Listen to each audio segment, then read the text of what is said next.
जय हिंद मेरे शेर शेरनियों। आ जाओ फिर जेबी क्लासेस में आपका स्वागत है। क्योंकि काफ़ी दिन हो गया था आपके हम वीडियो नहीं दे पाए थे, तो आज हम आपको बीच में लेकर आए हैं।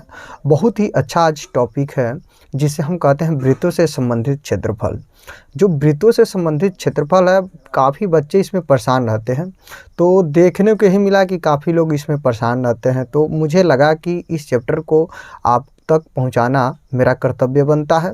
तो आपका भी एक कर्तव्य बनता है कि इस वीडियो को आप देखें और पूरे अंत तक देखें और अच्छे तरीके से समझें और नोट्स बनाते रहें। साथ में वीडियो को पॉज करके नोट्स बनाते रहें अच्छी तरीके से, या तो स्क्रीनशॉट ले लें। और आपका ये भी कर्तव्य बनता है कि इस वीडियो को अधिक से अधिक शेयर करें। तो चलिए आज हम लोग समझते हैं वृत्तों से संबंधित क्षेत्रफल।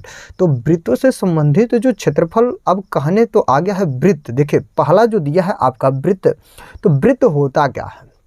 पहले नंबर ये समझते हैं कि वृत्त क्या होता है। तो वृत्त का उदाहरण आपके पास बहुत कुछ ऐसे चीज़ आप देखे होंगे कि आपके समक्ष रखा रहता है। कि जैसे मान लेते हैं कि आप जैसे घर में देखते हैं चूड़ी हो गया, चाहे साइकिल का पहिया हो गया, चाहे ठेले के पहिया हो गया, मोटरसाइकिल के पहिया हो गया, बस की पहिया हो गए, ठीक। और आप हाथ में जो चूड़ला पहनते हैं, ऐसे बहुत से एग्जाम्पल हैं कि जो आपके बीच में जो आपको देखने को मिलता है। तो वही कहता है कि वृत्त हो। अब वो वृत्त से आपको तो मिलेगा ही। तो हम अगर देखा जाए तो चलिए हम लोग समझते हैं कि वृत्त होता क्या है। पहले नंबर ये समझते हैं कि देखिए ध्यान से, अगर मान लें कि एक बिंदु लिए, एक बिंदु लेकर कुछ दूरी लेकर, मान लेते हैं कि कुछ दूरी लिए और हमने क्या कर दिया, इसके प्रति एक गोलाकार का हमने बना दिया। अगर ये दिखे ध्यान से, ये मेरा क्या है कि हमने ए दूरी ली है और ये जो बीच का है, देखिएगा हम प्रकार से नहीं बना रहे हैं, लेकिन हमने यहाँ पे अपने हाथ से ही बनाए हैं जो आपको समझने के लिए केवल। तो ये देखिए जो ये बिंदु है ना, इसे हम क्या कहते हैं कि पूरा इसे कहते हैं केंद्र। क्या कहते हैं? केंद्र। और ये देखिए ध्यान से, जो हमने इसे O मान लेते हैं। अब देखिए ध्यान से, जैसे ही O माने, अब देखिए ध्यान से, ये जो होता है कि देखिए ध्यान से, यहाँ से यहाँ तक की जो दूरी बना, इसे हम कहते हैं त्रिज्या। क्या कहते हैं? त्रिज्या। क्या कहते हैं? त्रिज्या। और त्रिज्या को हमेशा ही हम R से डिनोट करते हैं।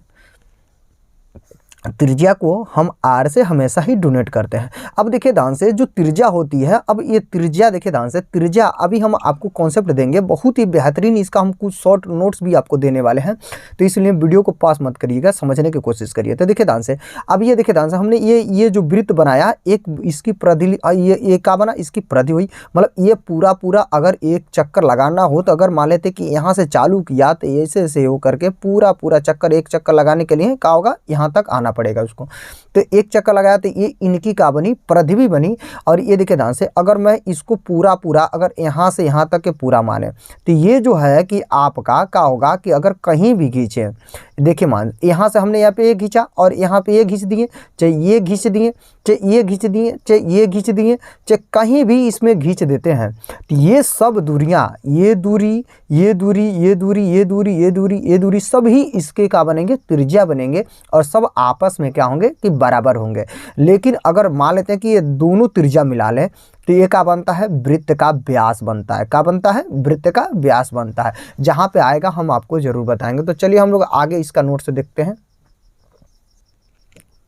तो देखिए यहाँ पे हम आपको क्या करते हैं कि यहाँ पे शॉर्ट में आपको फार्मूला कुछ लिख दिए हैं कि जो आपको कॉन्सेप्ट हो जाए, और इस फार्मूले के थ्रू से हम बहुत अच्छे तौर तरीके से हम क्या करेंगे, पूरा इस प्रश्नावली का सवाल लगा लेंगे। तो चलिए बहुत ही बेहतरीन है। तो देखिए ध्यान से, लिखा है पहले वृत्त का व्यास। वृत्त का व्यास को हम D से डोनेट करते हैं और ये त्रिज्या का क्या होता है, दुगुना होता है। जैसे कि अगर यहाँ पे देखिए, यहाँ पे अगर मान लें कि O है और यहाँ से यहाँ तक की क्या है, त्रिज्या है। अगर मैं इसको यहाँ तक ले लें तो पूरा क्या होगा, 2 त्रिज्या होगा, इसलिए इसका क्या होता है, दुगुना होता है। तो यहाँ पे 2 गुणे त्रिज्या लिखा गया है और जैसे ही इसको लिख सकते हैं 2r लिख सकते हैं। अब देखिए ध्यान से, वृत्त की जो परिधि होती है 2 पाई r होती है।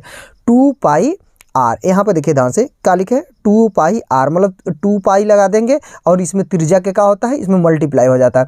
अगर मुझे देखिए ध्यान से, अगर मुझे यहाँ पे 2 आर यहाँ पे अलग ले सकते हैं, यहाँ पे 2 आर अलग लेके हम क्या कर सकते हैं, डी हमारा क्या है, व्यास है। अगर मुझे व्यास में पूछता है तो हम क्या लिख सकते हैं, पाई डी। अब देखिए ध्यान से, यहाँ पे वृत्त की क्षेत्रफल लिखा है, तो वृत्त का जो क्षेत्रफल होता है पाई आर स्क्वायर होता है। अगर इसके हमको व्यास में लाना हो तो पाई, हम देखिए ध्यान से यहाँ से अगर इसको 2 को यहाँ पे बनाना चाहें तो देखिए डी बराबर हमारा क्या बना है, 2r।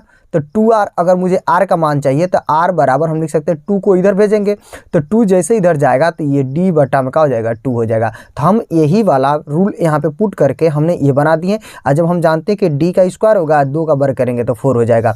अब देखिए अर्धवृत्त का क्षेत्रफल, अगर मान लें कि ये वृत्त ऊपर से क्या हो कि यहाँ से यहाँ तक ही हो, केवल अगर इतना हो अर्धवृत्त हो, तो अर्धवृत्त का भी तो निकालते हैं, मतलब आधा वृत्त का, तो वही करेंगे। इसके क्षेत्रफल में क्या करेंगे, 1/2 लगा देंगे। अब यह पाई आर स्क्वायर हो जाएगा।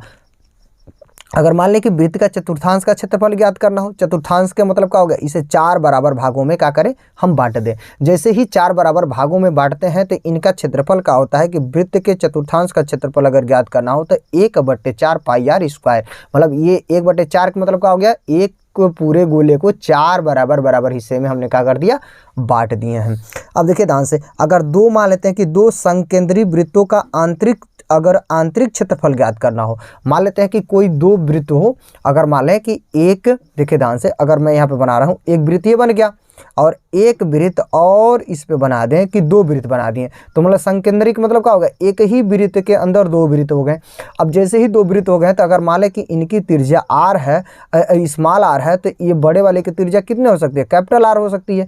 बड़े वाले को जो जैसे मानना चाहते हैं, हमने यहाँ पे मान लिया कि बड़े वाले की क्या करना, अगर मुझे क्या करना हो, अगर इसका क्षेत्रफल ज्ञात करना हो, अगर इसका क्षेत्रफल ज्ञात करना हो, अगर इसका क्षेत्रफल ज्ञात करना हो तो इस छोटे वाले वृत्त का क्या करना पड़ता है, घटाना पड़ता है। तो हम उसका फार्मूला आपको लिया दिए हैं, तो ये बनता है, देखिए ध्यान से, यहाँ पे क्या करेंगे, बड़े वाले को लेंगे तो बड़े वाले का क्षेत्रफल क्या होगा, पाई आर स्क्वायर, और फिर छोटे वाले का क्या करेंगे, हम घटा देंगे तो पाई आर स्क्वायर। तो अब जैसे ही घटाएंगे तो इसमें दोनों में से पाई कॉमन है, हमने पाई कॉमन ले लिया, r square minus r, capital R का स्क्वायर माइनस स्मॉल का आर स्क्वायर।